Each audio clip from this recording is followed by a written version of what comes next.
contactem-me para saber como é que vamos levar isto aos vossos conselhos de administração, como é que vamos levar isto para a frente, porque esta de facto é a razão de aqui estarmos. Obrigada.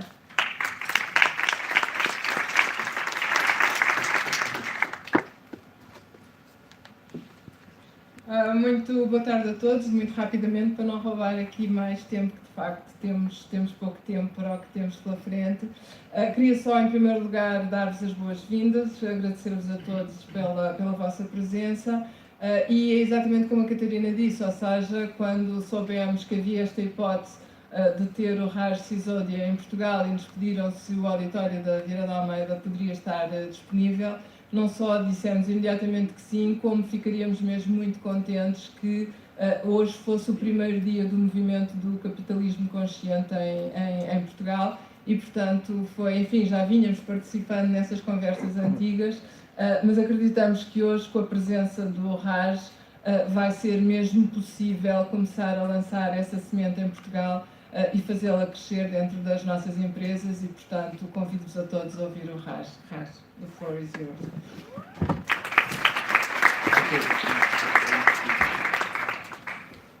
Let me just get my water.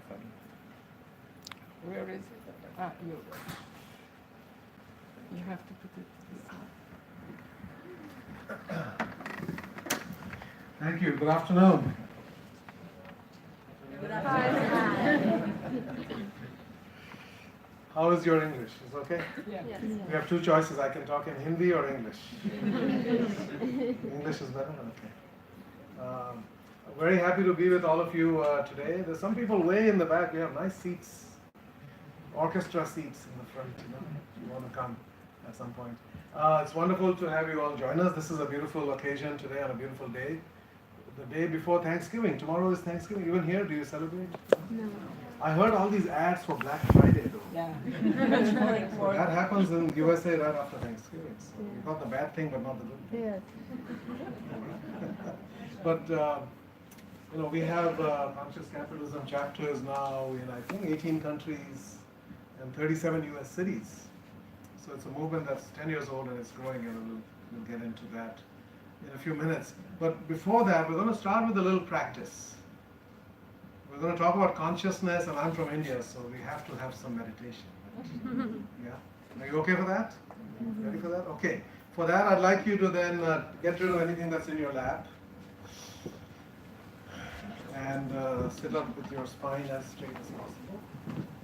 Yeah, perfect. And rest your hands comfortably on your legs. Are you comfortable with your little table and everything? You okay? Just be comfortable so you're not conscious of any distraction. And gently close your eyes. This is a presence practice. The idea of this is we want to be fully present in the moment for the experience that we're all sharing together. Many of you are coming from work, you're coming from traffic, driving, you've got things on your mind. So your bodies are here. Sometimes our mind and our spirit is elsewhere. So this is a way of centering our whole human presence. And the first signal of presence is to have a relaxed body.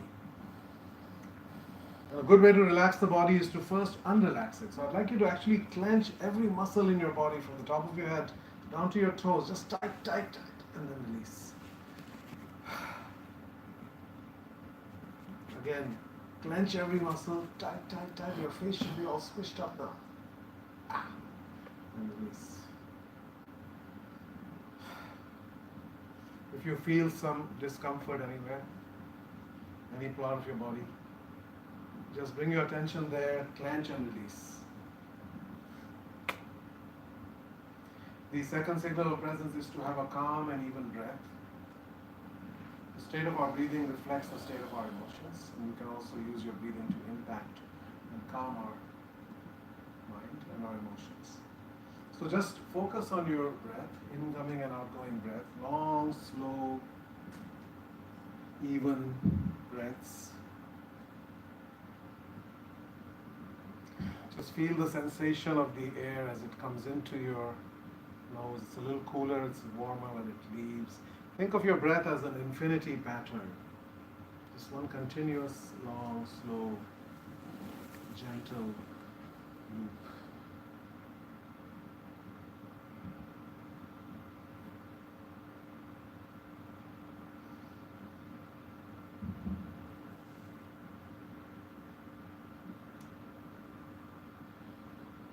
Now I'd like you to visualize your mind as a crystal clear lake on the top of a mountain on a perfectly sunny day without any breeze. The water is perfectly still, perfectly clear. There are no waves on the surface. You can see all the way down to the bottom. Imagine this is your mind, calm and crystal clear, no agitation. And now imagine yourself walking into this lake. Water is the perfect temperature, and you keep going deeper until the water reaches your heart level.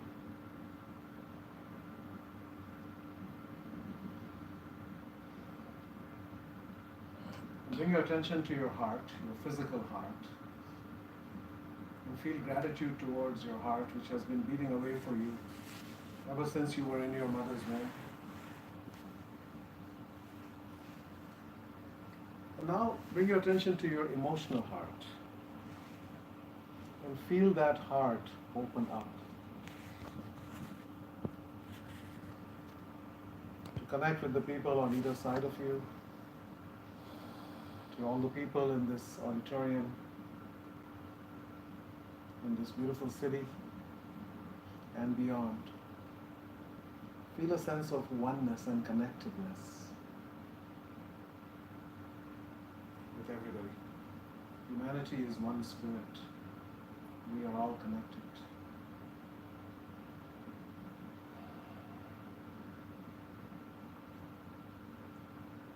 Now bring your attention to your gut area, the lower abdomen.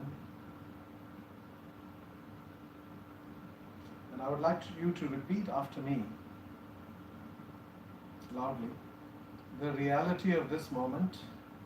The Say that.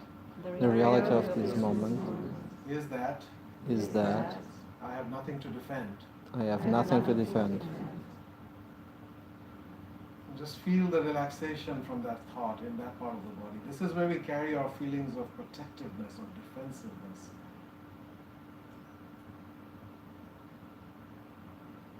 There's nothing to defend. You are safe. Now bring your attention to your heart and repeat after me. The reality of this moment The reality of this moment is that is that I have nothing to promote. I have nothing to promote. So often in life we're trying to promote something, to sell something, sell an idea, or to get people to like us or to love us. There's nothing to promote. You're perfect as you are. Rest comfortably within yourself.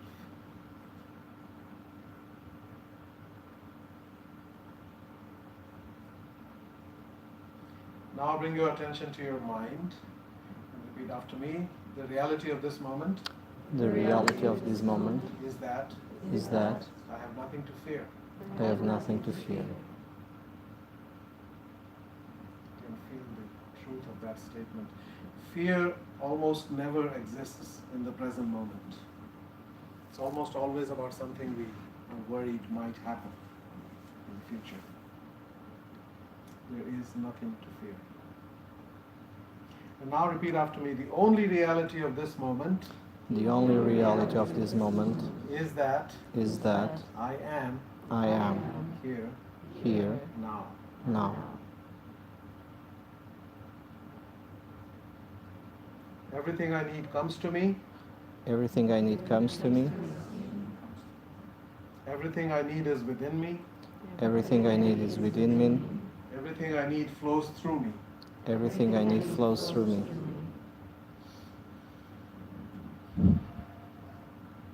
Just keep breathing slowly, deeply.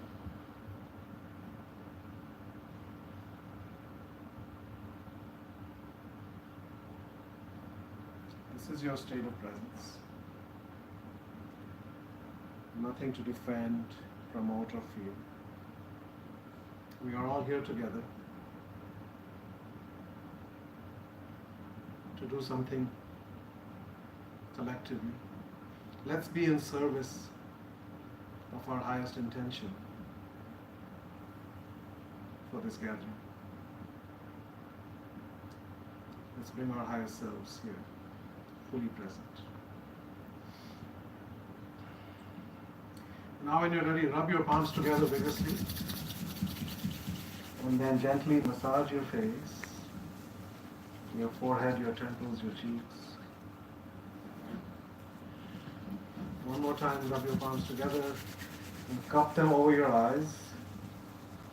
And then gently blink your eyes open underneath your palm. And then gently lower your palms back onto your legs. And return to the space. You feel a little bit different? Thank you. So we are here to introduce the idea of conscious capitalism. How many of you have never heard this phrase before you were invited to this gathering? There are some, okay, so some of you may know a little bit. So I'll tell you what this is, why we started this movement, why we think it's necessary today to elevate our consciousness about capitalism. By the way, can you hear me all right? Is this loud enough? Yeah? Okay, good. So the subtitle here is Creating a World in Which Everybody Matters and Everybody Wins. That's important. It can't be about winners and losers. Some people doing very well, other people suffering. We're all one spirit, we're all connected, we want collective flourishing for all life, not just human life, for all life. What's the role of business and capitalism in that? That's what we're going to explore. Now before we get into conscious capitalism, I'd just like to spend a few minutes talking about capitalism. Because this is an idea that's not well understood even by people who are actually capitalists. Even people who have grown up in a free society, free markets and free people. We can take this for granted or not fully understand it. And we think this is something that has always been around, but actually hasn't. It's a relatively new idea. If you look at the economic history of the world adjusted for inflation for the year 2000, you can look at the per capita incomes and estimate them. And you can see that for most of that time it was less than $500. What does that mean? 95% of human beings lived on less than $1 per day. In extreme abject poverty. It was a matter of survival. All they could think about was, how do I live until tomorrow? How do I keep my family alive? That was the condition for 95% of people. And a few people, 5, 7, 8% at most, had somewhat better lives.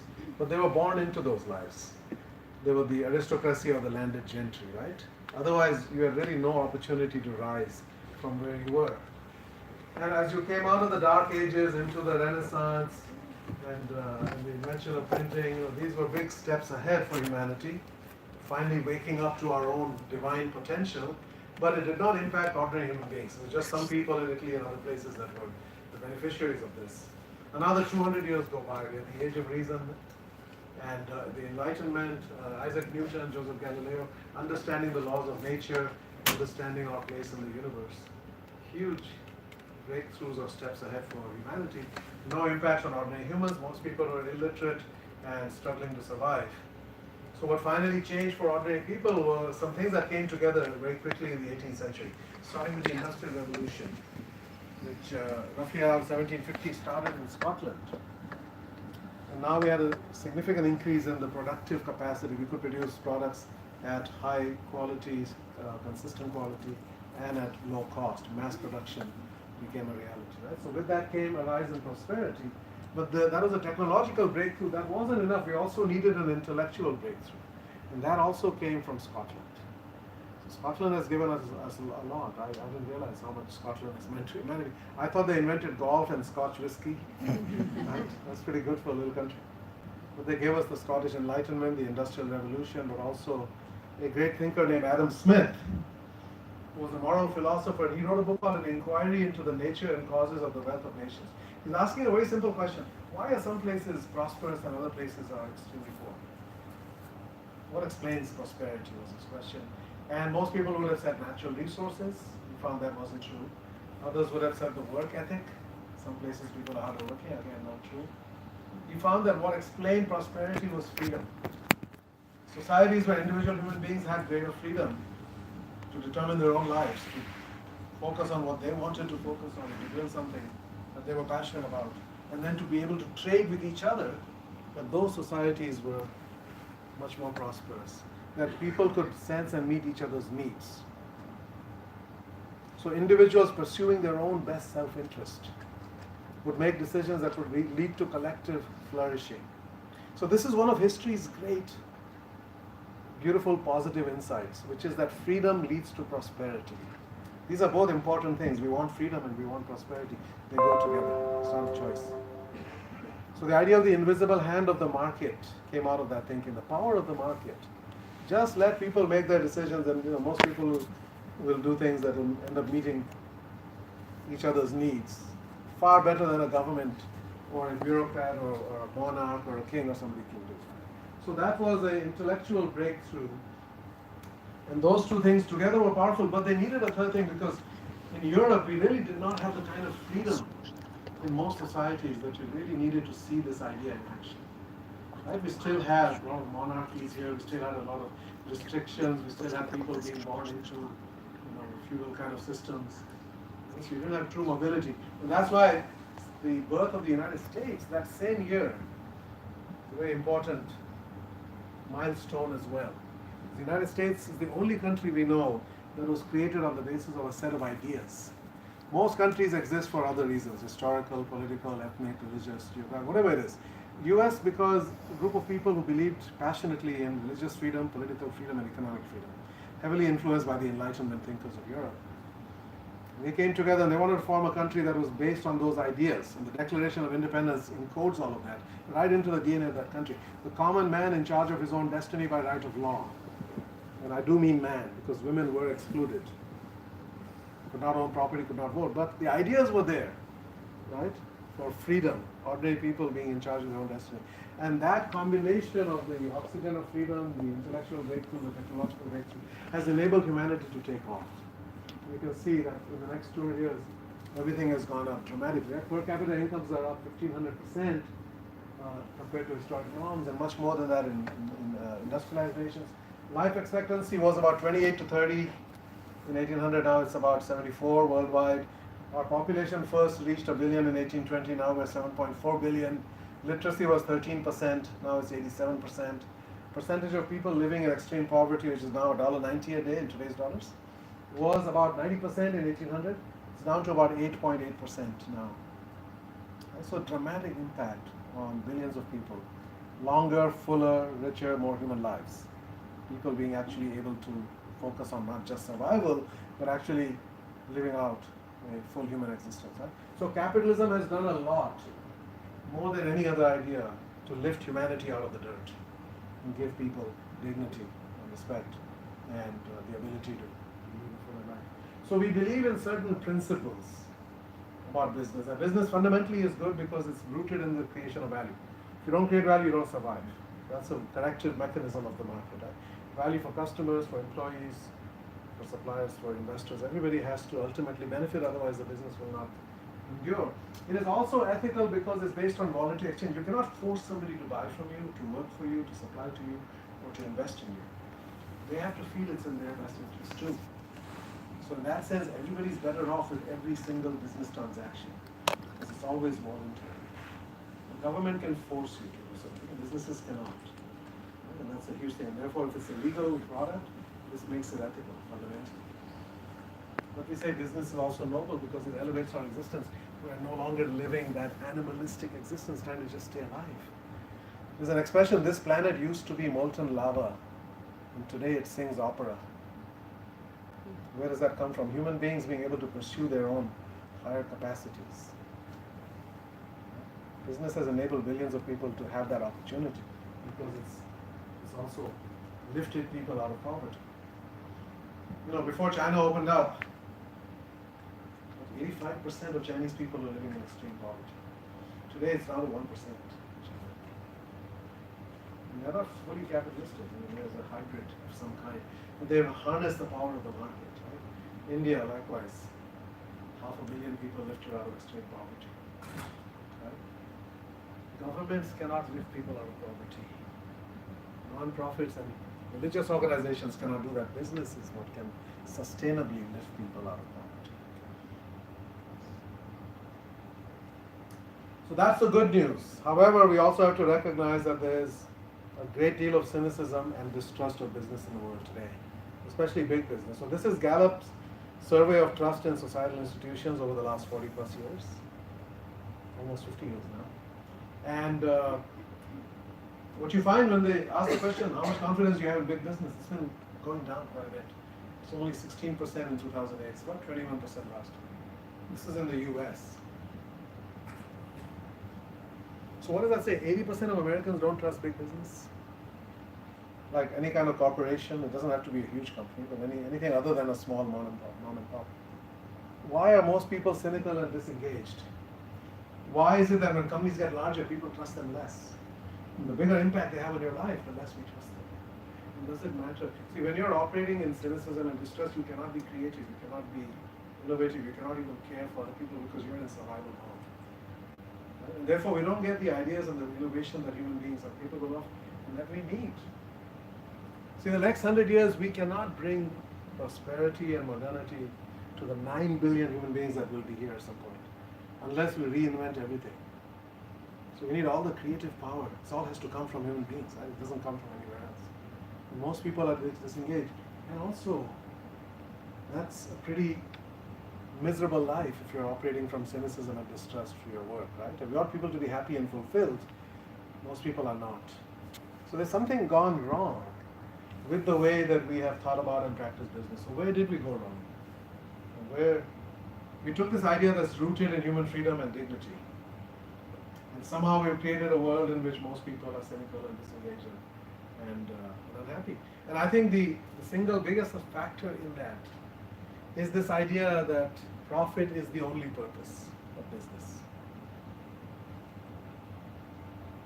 I think this has done more harm than any other single idea because it says profit is the highest value and human flourishing is somewhere down here. And therefore, we will trade off human flourishing for higher profits every time that we have that decision. In the short term, you can do that. Right? Profit is one kind of value a business creates for one stakeholder, the investor or the owner. But there's many other kinds of value businesses create. Tremendous impact on people's lives as employees, on their families, on customers, the products, services that we create, on all of that, right? So business does so much more than just create profit. Profit is the end result, right? One of the outcomes, but there are many, many other outcomes. So this is a very selfish and instrumental and narrow way of looking at the business. So it says the well-being of people is only important if it leads to profit. So people are fundamentally important.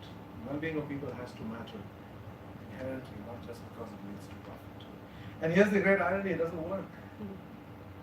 The more you obsess about profit, if you're running a business, the less likely you are in the long term to be able to be successful. Because you're going to do things that are going to hurt your ability. You're going to squeeze your people, squeeze your suppliers, cut corners, do all the things that people do to maximize profit. This is some evidence at the aggregate level. In the United States over, again, a 50-plus year period, overall profits have been going down, even as we became obsessed with profit maximization, shareholder value around here, 1970 with Milton Friedman's essay.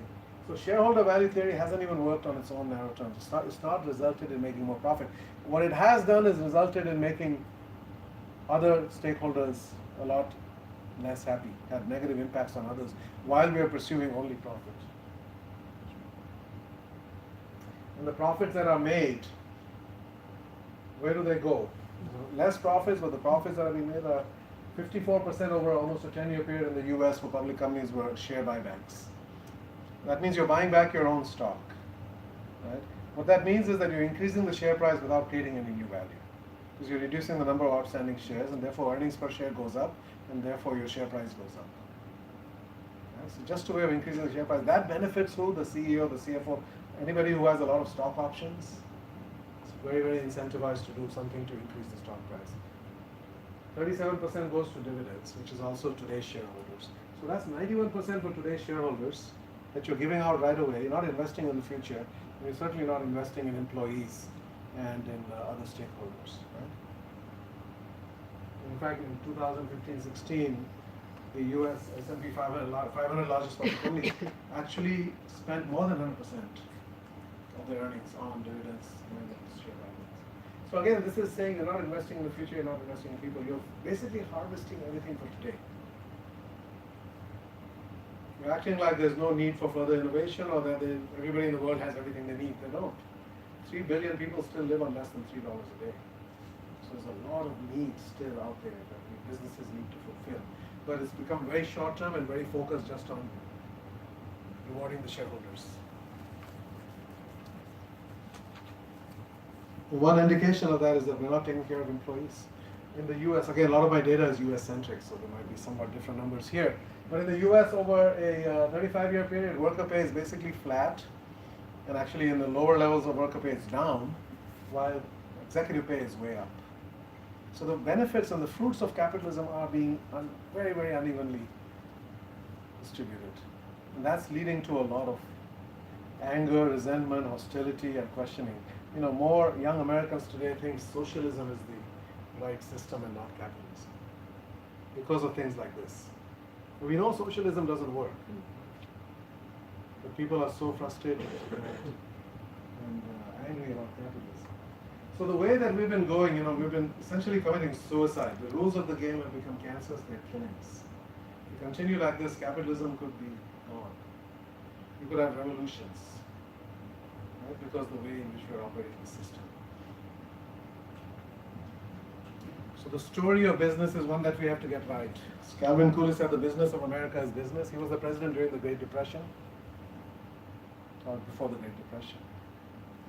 And that is actually true. You know, America is a country rooted in entrepreneurship, right? Where nobody grew up dreaming about getting a government job. People wanted to create something. That's kind of in the DNA of that country. But it begs the question, what is the business of business? And for a long time, the mentality has been this: the business of business is business.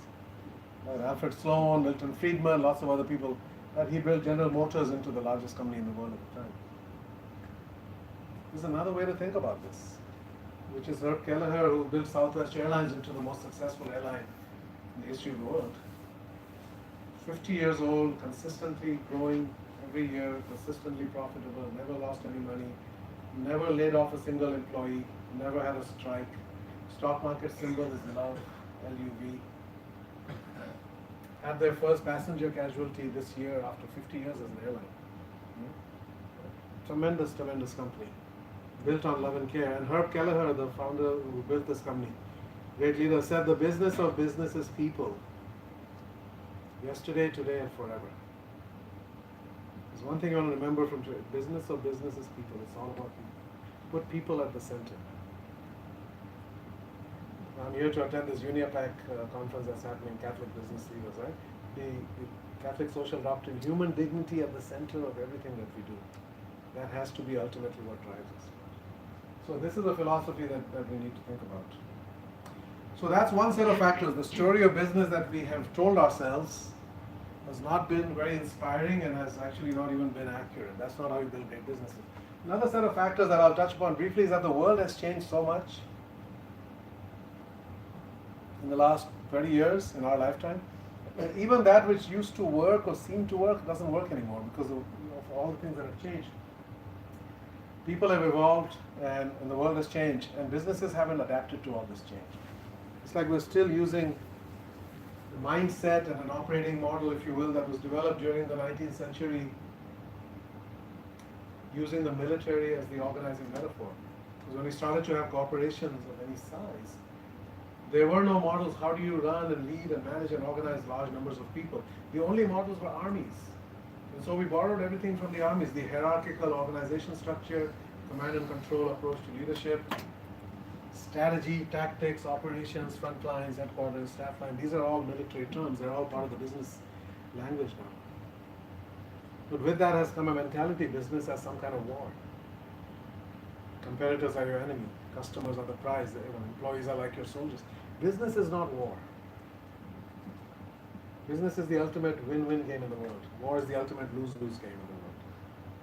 So we need a different way of thinking, a different operating system for business. That's what this stuff is. Okay, so very quickly, a lot of stuff has changed. I'll take you through a quick run-through. Started in 1989. As a turning point in human history, I think this was the biggest year that I know of. And you guys living in Europe, you know what the single biggest headline of 1989? Mhm. Berlin Wall, right? November 9th, I think it was. This scene, we didn't think we would live to see this day. The Berlin Wall was a symbol of the defining debate of the 20th century between competing visions. How do you organize human society? Communism, socialism, government ownership and control of every aspect of your life, versus capitalism, democracy, freedom, self-determination. And you either had to be one side or the other side. And we thought this would end with a nuclear war. And suddenly, without a gunshot being fired, the debate is over. That system was fundamentally not consistent with human aspirations. It was a form of slavery. That was November. This is June 1st of 89 in China, Tiananmen Square, where these kids were standing up to the Communist Party, asking for freedom. Of course, that did not end well. Those tanks rolled and hundreds of kids were killed in China, but it inspired people around the world to say, wow, maybe we can aspire to freedom. It was the year of the Exxon Valdez oil spill up in Alaska, which awakened environmental consciousness in a lot of people. Also, it was the year when we had religious fundamentalism become a force again. When the Ayatollah in Iran issued a fatwa against Salman Rushdie for writing a book called the Satanic Verses, right? So we had the rise of Islamic fundamentalism, and then we had the rise of Hindu fundamentalism and Christian fundamentalism in response to that. So this is one of the things that's holding us back right now from progressing faster and is behind a lot of the terrorism and violence that we have been experiencing. But all that happened in 89. Another thing that happened in 89 was that in the US we crossed a demographic tipping point. We had more adults over 40 than below. Now almost all societies in the world are getting older. Why? Because people are living longer and birth rates are falling. There are fewer babies, and people living longer means the median age just keeps going up. So in the US we crossed this threshold of 40. Now why is 40 important? Because 40 is midlife. And what happens at midlife? You may have heard of the midlife crisis. Even happens here. Actually, European countries are even older than the US. The median age here is 7 years higher. Midlife crisis is a crisis of meaning and purpose. When people say, is this what my life is about? Until now, it was all about material success, the job, the title, the car, the house, the stuff. And by the age of 40, people have realized a lot of the things that they were aspiring to, and then they say, why don't I feel happy? I don't feel fulfilled. Is this what life is about? Another 30 years of this, and then I retire and I die. Is that what life is about? They start asking the question, what is my purpose? Mark Twain said the two most important days in your life, the day you're born and the day you finally understand why you were born. What is your purpose? Right? Not just here to eat and sleep and die. We're born with these extraordinary divine capacities. There's something each of us has. There's 160 kinds of intelligence. Each one of us is a genius in 10 things. There's many other things in our, each one of us, they say we are born with a gift.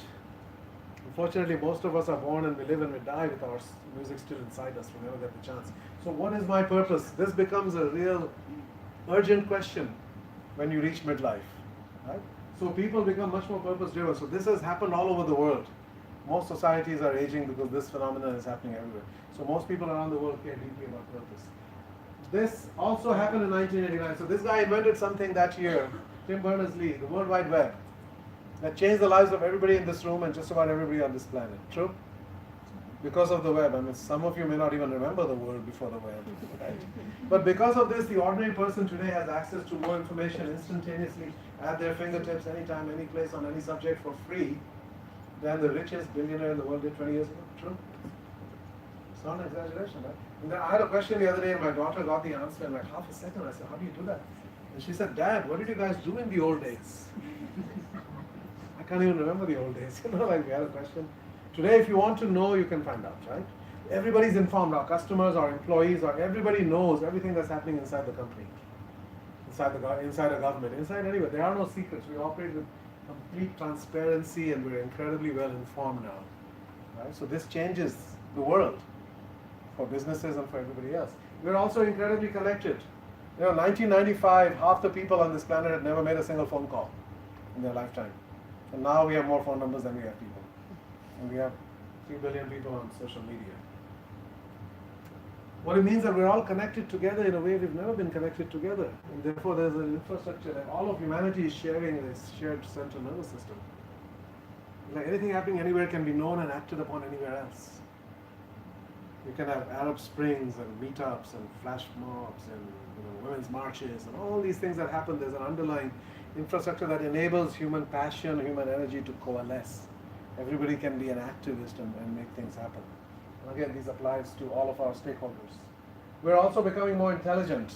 James Flynn is an IQ researcher. He found that human intelligence is increasing at 3 to 4% a decade for the last 8 decades that he had data. Just think about that. A person born today with an average IQ is always 100, it's standardized. But the same person in the year 1938, the IQ would have measured 134. That person would have been considered a near genius in the top 2% of intelligence. And today that's average. Ordinary people are capable of extraordinary things. That's never been more true. We are becoming so intelligent compared to what we used to be. It's happening so rapidly, we don't even understand why and how it's happening, but it is happening. Now, if you're intelligent but you don't have access to education, you don't realize your potential. Here too, the impact is dramatic. 100 years ago, only 9% of Americans finished high school. Today, it's about 90%.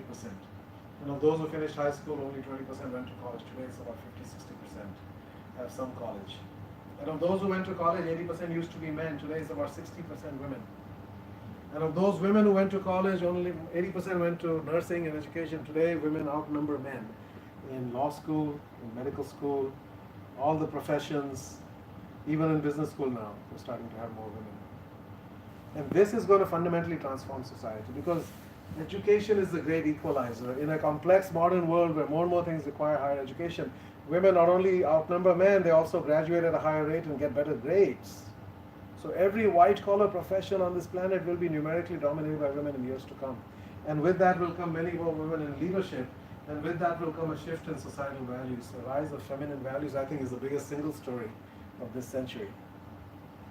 The 19th century was about the end of slavery. The 20th was the end of dictatorships, totalitarianism. This is the end of the sidelining of the feminine. So all of human history, every societal institution has been run by men on a limited set of masculine values. You have the positive masculine values, but you also have the hyper masculine values. Domination, aggression, excessive ambition, winning results at all costs. Right? Kind of the world has been led by that, defined by that. That's why we have thousands of wars. Right? That's the history of human beings. We're now starting to see the rise of feminine values. Nurturing, caring, compassion, empathy, relationships, vulnerability. These are all human values. They're all present in men and women, but they have been suppressed in society because they've been seen as signs of weakness. Actually, they are signs of strength. A lot of research is now starting to show that. It's the book that I think the Bain Consulting Group put out. 60,000 interviews were done around the world. 30,000 people were asked what is masculine, what is feminine. 30,000 were asked what is good leadership, what are the qualities of good leaders. And they correlated the two. You can see that the feminine qualities are now considered better related to good leadership. The subtitle of the book is How Women and the Men Who Think Like Them Will Rule the Future. It's also connected to ethics and morality, feminine values, right? And also connected to happiness. Okay? Feminine values again are present in all of us. Carl Jung said every man has an inner woman, every woman has an inner man. We have to learn how to harness the best of both sides, men and women. You cannot just be operating from one side. And finally, we're becoming more conscious. Our entire existence on this planet is about gradually waking up. We are born these divine beings. We have this capacity for unlimited creativity and extraordinary breakthroughs. No limit to our consciousness. But when you're living in a survival mode, just trying to stay alive until tomorrow, you cannot explore all of that. You're illiterate and in survival mode. You don't care about the impact of your actions on the future or on other people. You have to stay alive, right? But today, more and more of us are able to take off those blinders and we can see the consequences of our actions on others, on the future, on our community, on the environment. And as we become more conscious, that which was okay is no longer okay. That which we tolerated, we no longer tolerate, right? 150 years ago, we had slavery. Everywhere in the world, all the human civilizations had slavery. And then we ended it, finally, right? 100 years ago, we still had, women didn't have the right to vote in the US and many other countries, in New Zealand and one other island. Only places where women could vote. 75 years ago, we still had colonialism. India was a British colony. 71 years ago. 50 years ago in the US, we still had segregation, blacks and whites, right, separated. 30 years ago, there was apartheid in South Africa. 20 years ago, gay people had no rights in the US, could not get married. The things that we're doing today, we're going to look at and we say, how did we accept that? How did we tolerate this? So again, we're becoming more awakened. So with all that has changed, as Lincoln said, the dogmas of the quiet past are inadequate to the stormy present, as our cases do, so we must think anew and act. In other words, so much has changed, how can we keep doing what we're doing? Right? We have to reinvent and rethink everything. Certainly we have to rethink the world of business. Business as usual is not an option. So we have to figure out, again, what is the purpose of business? Why do we exist? And that's where conscious capitalism comes in. There are 4 fundamental questions we ask about anything. Why, what, who, and how? And there are different answers here. So why is higher purpose? We need to have a purpose, and we'll come back to that. Every one of us needs to have a purpose in our life. Everything we create should have a purpose. We need to think about all the stakeholders, not just shareholders. We need to have leaders who care about the purpose, care about people, not just about their own power and ego and money. And we need cultures where actually people enjoy going to work and are not filled with fear and stress. So again, why, what, who, and how. And each of these I have a handy acronym that kind of captures the idea. Starting with purpose. It's about doing something worth doing with your business and making money. And both are important. This starts with doing something worth doing. Otherwise, why do it? Right? And if you have to make money, because if you don't make money, you can't survive as a business, right? So in order to keep doing something that is worth doing, you have to figure out a business model. Rather than doing something just to make money. It's a very, very different energy when you're doing something only to make money. You're not bringing your higher self.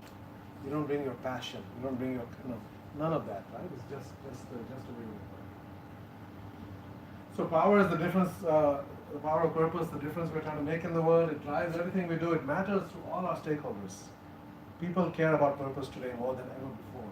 So a reason for being that goes beyond making money, and yet it results in making more money than we thought possible. That's the irony or the paradox of purpose, right? The more you pursue profit, the less profit it will be. If the more you pursue purpose, profits will follow. I've come to believe every great purpose needs to be a healing purpose. Why healing? Because we live in a world that still has an extraordinary amount of suffering. There's a lot of psychic suffering in health in the world. Depression, anxiety, suicide are going on. There's all kinds of, how much damage we've done to the environment. There's a lot of suffering. And our business needs to be part of reducing suffering and bringing joy. Whatever we do. Doesn't matter what kind of business it is. In fact, every profession we can think of is a healing profession. It's not just doctors and veterinarians that are healers. Every one of you is a healer if you approach your work with the energy of reducing suffering and joy. So that's what healing is about. So I'm actually writing a book called The Healing Organization right now. I'm exploring that idea further. Business, I believe, is fundamentally about healing. It's about us serving each other, meeting each other's needs. That's a healing act. You truly meet somebody's needs. But it also is an acronym that stands for the qualities of a great purpose. It's heroic, it's worth doing, it's not easy, it evolves, it aligns all our stakeholders together. If you don't have a shared purpose, you're literally at cross purposes. If the CEO says we're all about maximizing profits, then customers want to maximize their profit, which means pay as little every time, right? Employees want to maximize their profit. Work as little, get paid as much as possible. Suppliers want to maximize their profit, maximize their margins, cut their costs. Society wants to tax you as much as possible. Everybody becomes a taker from the system. Everybody is looking to maximize their own profit out of their business. And no system can thrive if everybody is just trying to take what they can from it. We have to actually give to that system. And when you have a shared purpose, everybody gives to that system. Every great company has a great purpose. Whole Foods is about educating people. What you put into your body makes a difference to your health, the health of the food system, and the health of the planet. And that matters today as much as they started. Google has always had a great purpose: organize the world's information, make it easily accessible and useful. The next element here is stakeholders, and here I use the acronym SPICY. Why spicy? Because I'm from India, okay? By the way, we have to thank you guys. Portugal brought hot chili peppers to India. India never had, I have no idea. So thank you, Portugal. But spice, what is life without spice, right? But it stands for the stakeholders in the right order. Society has to come first. We have to be on the right side of society. We cannot be part of the problem. We need to be part of the solution. Right? Partners, investors, customers, employees, and the environment. Now, there's an unconscious way to think about this, which is you're only looking to make money. You don't care how the money is made, and then you're going to use and exploit all your other stakeholders to make money. Right? Squeeze your suppliers. There's a human being behind that hamburger. We call him a consumer. His job is to consume. We just want to make him eat as much as possible, right? Doesn't matter if it's good for him or not, right? Damaging the environment, killing off the bees, all these things. There's a conscious way to do it, which is I'm looking to create value for and serve each of these stakeholders. I'm not using to use and exploit them. I'm going to serve them and create value for them, right? Individually. So it starts, it's a system. Everything is connected together. All your stakeholders are connected. You can't think of each one in isolation. So you start with purpose and values, you attract the right team members who believe and have a passion for that same purpose, right? And that leads to great experience for your customers, leads to higher sales, market share, higher shareholder value. Like any clock, this only goes clockwise. You cannot make it run in the opposite direction, right? So you have to start with the things. You can't say I'm going to focus on making money and then I'm going to give bonuses to employees. No, you focus on doing the right things and then money will follow. This is how Whole Foods depicts it. Same idea, just a little more detail. The next element is about leadership. This is where Peter Drucker said, the only three things happen naturally in organizations: friction, confusion, underperformance. Everything else needs leadership, right? You can have the most brilliant, well-intentioned people, put them in a room, come back 2 hours later, friction, confusion, underperformance, until somebody steps into the role of leader, which is to say, let's create a vision. Where do we want to go? Where can we go to? What's possible? And how do we get there? That's the role of a leader. We still need that. You need that more than ever in today's world. And here the acronym is selfless. You cannot be a selfish human being and call yourself a leader, ever. Because if you're trying to use other people to achieve your personal objectives, that makes you a tyrant. That's not a leader.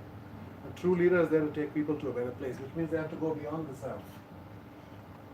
They have to think about the collective well-being, not about their own power and their own ego and their own mind. Then it stands for all these qualities that you can see. Key thing here is strength and love together. You have to be strong to be a leader, but you also have to be rooted in love and care, because if you're only strong without love, you become a tyrant. We had plenty of leaders in Europe who were like that in the last century, right? Almost destroyed human civilization. So strength without love is tyranny. Love without strength is ineffective. We need both. As Martin Luther King said, we must be tough-minded and tender-hearted at the same time. Masculine and feminine together. And then, of course, the other forms of intelligence, etc., we can see. Culture. More and more, this is something that's very invisible, going on. It's actually the most powerful force. It's like gravity. You don't see it, but it's there, right? Culture, as Peter Drucker said, is strategy for life. Everybody knows the strategy of every great company. Why can't we recreate all those great companies? Because the culture is unique. And the elements of a culture we use describe using this word, tactile. Tactile is something you can actually feel. You walk into a conscious business, you will feel the positive energy, the love, the enthusiasm, all of that. People are happy. It stands for all these qualities, and I'm just going to focus on this word caring, because ultimately, if you had to distill it all down, what is the single biggest difference? It is that these are businesses built on love and care. Human beings are not just motivated by self-interest, we also have a need to care. That is even more powerful than our drive for survival and self-interest, as any parent knows. Right? But we have left that out of the capitalist system. It's all about self-interest. Most businesses are built on fear and stress. Is that true? Why do we have a thing called "Thank God It's Friday"? Do they have that here? The restaurant thing? You do? No. No, you don't have that. Oh, maybe every day is Friday. You guys like to enjoy life. In America, they say, "Thank God it's Friday. I've survived another hellish week at work." Why? Because work is filled with fear and stress, right? But then inevitably, Sunday comes around, and then what? I was at a conference in Seattle. Dalai Lama said, heart attacks are highest on Monday morning. Yes, true. Heart attacks are highest on Monday morning. Okay, think about that. Our work is literally killing us. This tells you everything you need to know about the toxic state of the world of capitalism and business and how we lead and manage and organize. Work is literally killing us. Engagement worldwide is only 15%. US is about 30% of people are engaged in their work, which means 50% are disengaged, 20% hate it. It's like you have a boat with 10 people who are supposed to be rowing, and 3 are rowing, and 5 are just skimming the surface pretending they look busy, and 2 are hitting other people over the head with their paddles, right? Because they are unhappy. They don't care. So this is a huge financial drain. And as I said, worldwide only 15% engaged. But it's also a human tragedy. So we have this one life to live, true? Except in India we have many lives. You guys like one life, right? No, many. More than one? More than 3? no more. But and in that life you've got about 100,000 hours to work. And work is important for human beings. As Freud said, love and work are the cornerstones of our humanness. And we say, why can't we combine the two? Why do you have to leave your love at home and work is just about going to battle? Right? Why can we not love what we do? And love the people we work with and love the people we serve. Love is the most powerful force in the universe. And why are we not allowing that into our lives? In every part of our lives, including business. So this is where I got involved in conscious capitalism because I wrote this book called Ferns of Endearment in 2007, which was about businesses that are about all these things. People were using words like that, companies that people love, customers love them, employees love them, communities love them, right? And we said, this is great, and we discovered the pillars of conscious capitalism. These companies have a purpose, they take care of all their stakeholders, they have leaders who actually care about people and purpose, and they have cultures that are rooted in trust and love and fun. Right? So we discovered the principles through that, and then at the end we did our financial analysis, and we said, they're paying their people better, they're providing better benefits to their employees, they're investing in their customers, they're not squeezing their suppliers, they are investing in their communities, investing in the environment and paying taxes at a much higher rate. Maybe there's less money left over for investors. Maybe that's okay because you're creating other kinds of value. And actually what we found is that these companies outperform dramatically in the long term. It's always about the long term, as in 5, 10, 15, 20 years. Dramatically outperform. And this was a shock to us, but now we've come to understand. And these companies are very profitable, and profits are important. Without profit, society does not work. In a free market system, governments cannot create wealth. They can only spend or tax and spend the wealth created by business. That's how we get roads and infrastructure and schools and all the things, right?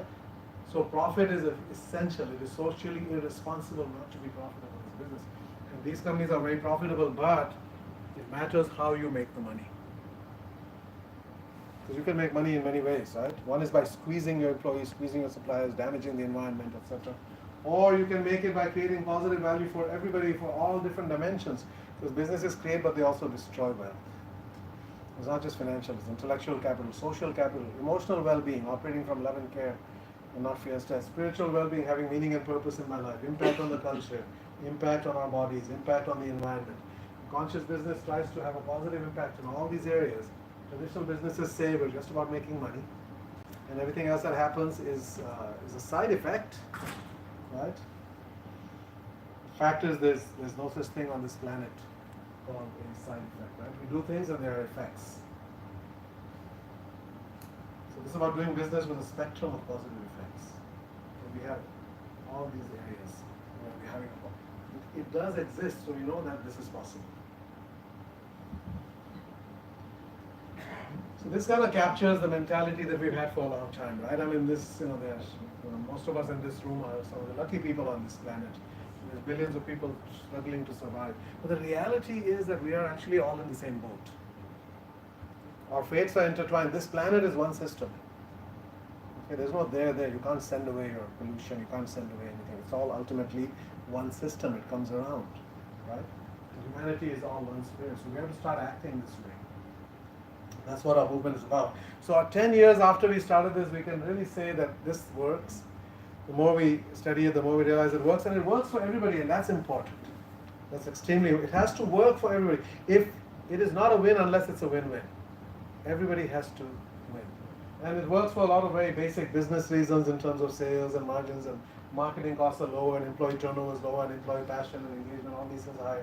Legal costs are lower. There's some very, very pragmatic, practical business benefits. You're not wasting money on stuff like ads and coupons and employee turnover and legal costs and so forth. Greater well-being and flourishing, everybody wins. So it's about doing business in a way everybody matters and everybody wins. Okay, and that's an aspiration we should all hold. Thank you very much. Thank you for being here. And we have time for questions now.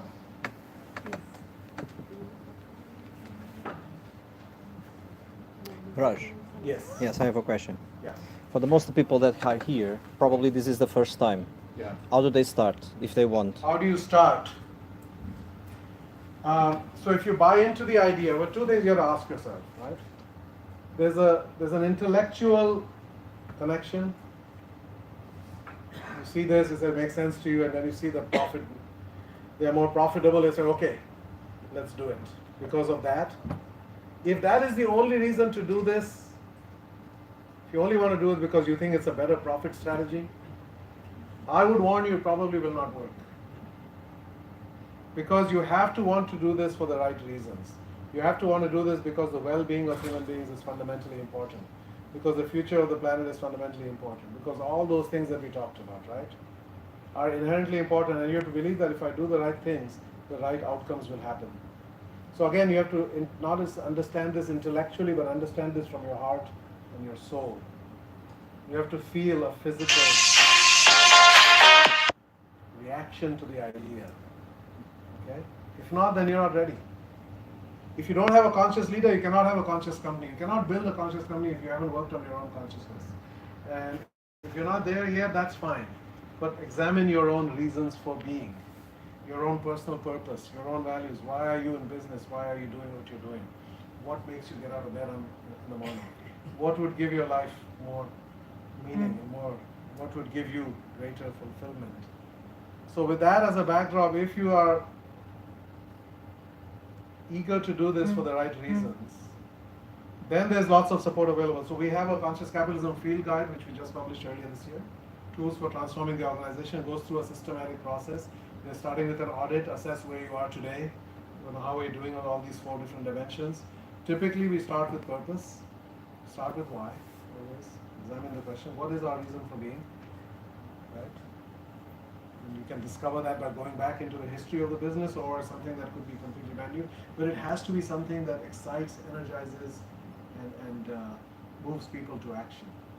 Start with purpose, then you start looking at all your stakeholders, how do we create deeper value for each of them, and how do we actually align them together so we get win-win-win-win. How do we select and develop the right kinds of people to be leaders? That's the most critical thing. Because if you take somebody who's only about their own power and ego, make them a leader, they can do so much harm. Not only to the business, but to people's lives. And of course, you join the Conscious Capitalism movement, because this will be a community of people who are all on this journey. Nobody is fully conscious. Everybody is somewhere on the journey. But we all learn from each other. The wisdom is all in the community. So we have, each country has its own chapter and etc. But we also have our global community. We have our CEO Summit in Austin every October. About 300 CEOs come together. And again, it's learning from each other as well as from the speakers. We have our annual conference in next year in Phoenix. We also have a Europe conference. We have a Latin America conference. We have lots of things. We have books. We have videos. We have some management simulations, etc. There's a whole toolkit out there. Yes.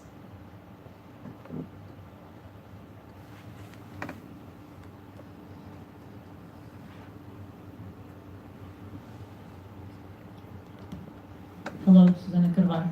I work in advertising.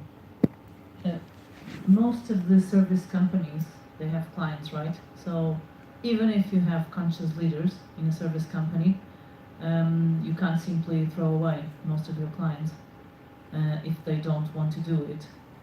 How do you see that paradox of, I know this is a journey, right? But Yes.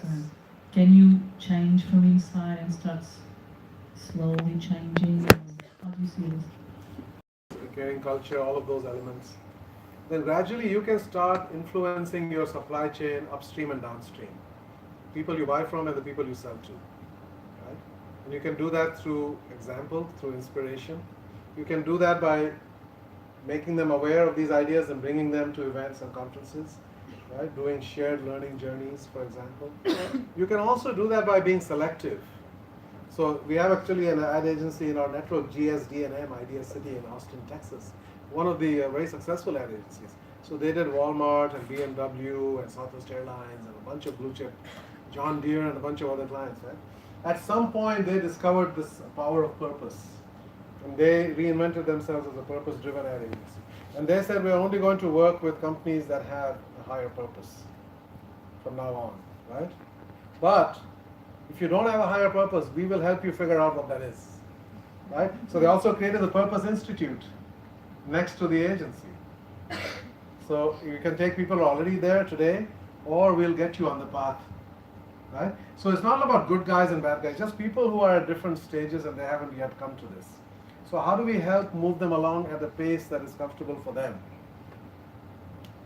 Okay? So as I said, you can be selective and you can influence as you go. And over time, more and more, everything will come into harmony. All your business partners, your clients, everybody will ultimately share a sense of purpose, share a sense of values, and a sort of worldview that you have. But you start by working on yourself first. Make yourself the best, most conscious company you can be, and then you start to see the ripple effect around you. Including in your own industry, your competitors. See, with conscious capitalism, even your competitors can win. Okay? So win, win, win, including competitors. Because if you have a noble competitor who's doing beautiful things, they will inspire you to do better things. It's not just about competing on price and that downward spiral. How do we compete to create more value, to be more loving, to be more humane? How do we make this a race to the top? So, we have two companies in our network, Trader Joe's and Whole Foods, two of the many companies. You probably don't know them here, right? Whole Foods is the biggest natural organic retailer. Trader Joe's is a very, very successful retailer in the US as well. People love Trader Joe's.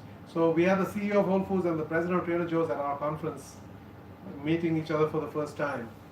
And they said to each other the identical words. They said, I hate you, but I love you. Or I love you, but I hate you. One of those. Right? Why? Because you're my toughest competitor. It's not easy for Whole Foods to compete with Trader Joe's, but Trader Joe's offers such great value and such interesting products.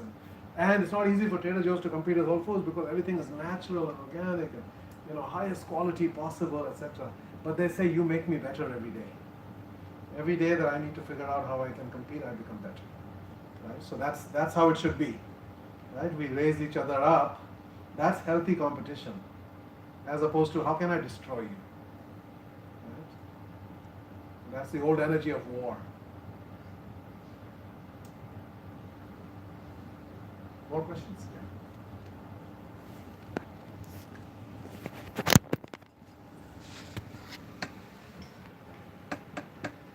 Hello, Luis Amal, Lab Portugal. Thank you for your inspiring presentation. I'm going to do like a biased and maybe not own question because it's something I've been asked and I have to answer and I would like to have your opinion about that.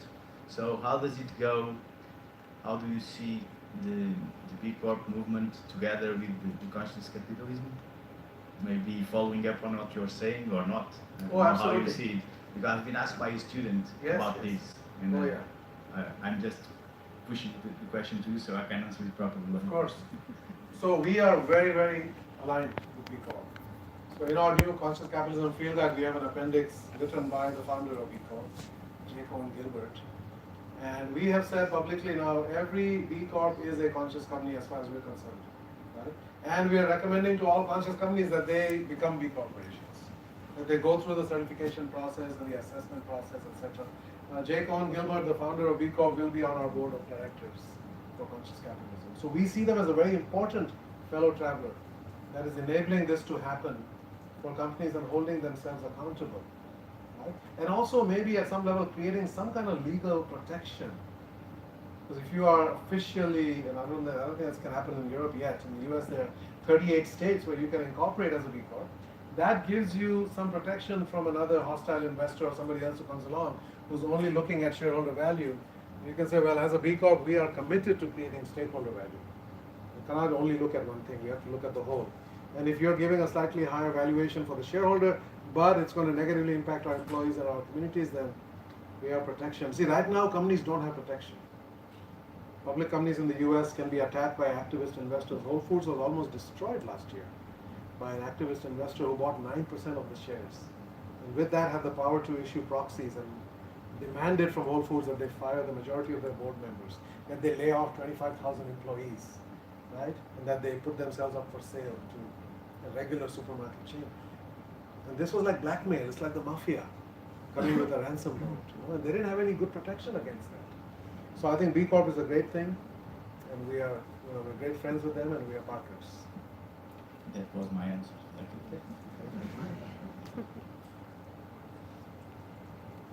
you.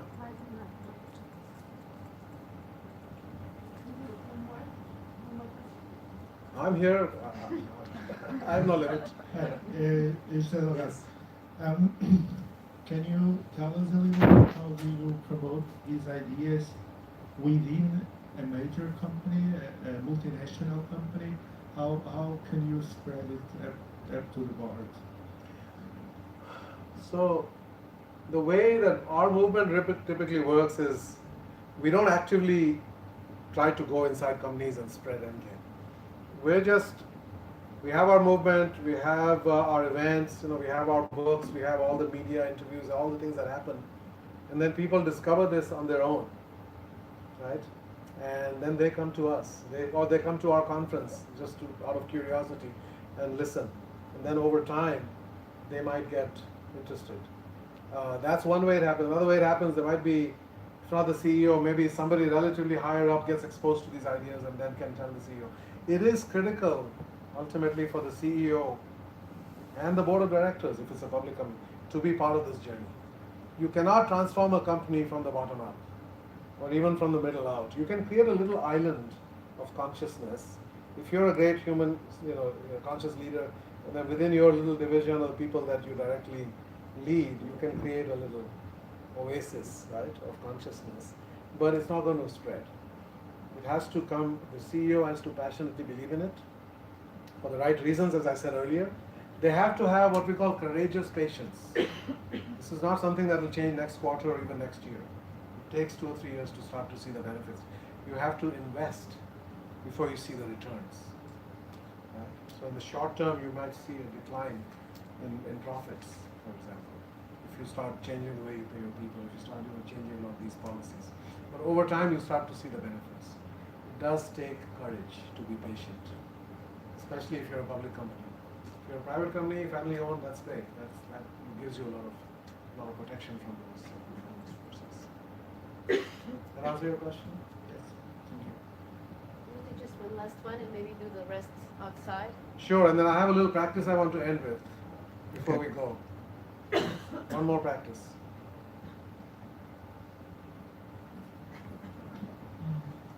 Hi, my name is Monica Rodrigues.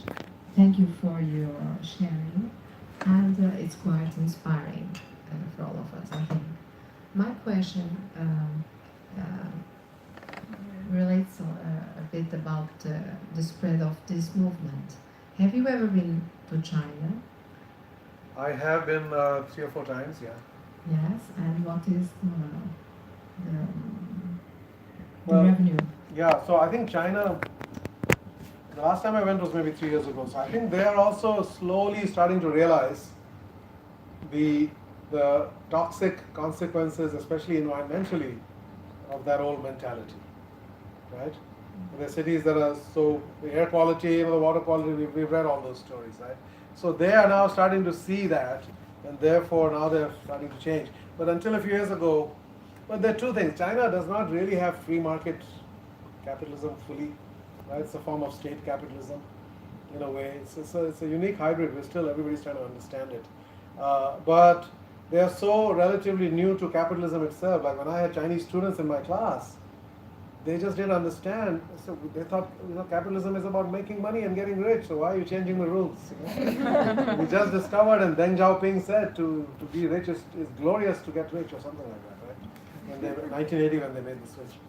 So for them it's so early with capitalism itself that for them to go to this new version of capitalism, for many of them felt like it was too big a leap. I think eventually, because they're very practical and pragmatic, and they're starting to see the benefits of many of these things.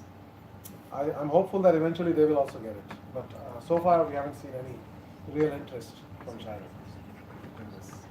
And even Russia, I've been a couple of times, the young people get it, but the oligarchs and that whole system there, that is, that's crony capitalism, that's not capitalism.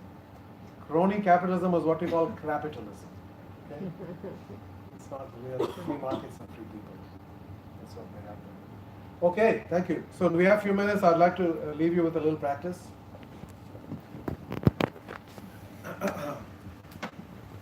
This one, Okay. we're actually going to stand We are up. finishing here the presentation. We'll come back later. Now we'll be doing a practice. So stand up and we're find a finished. partner. Thank you for attending, and if you need anything else, please One contact person. us. Thank you. And stand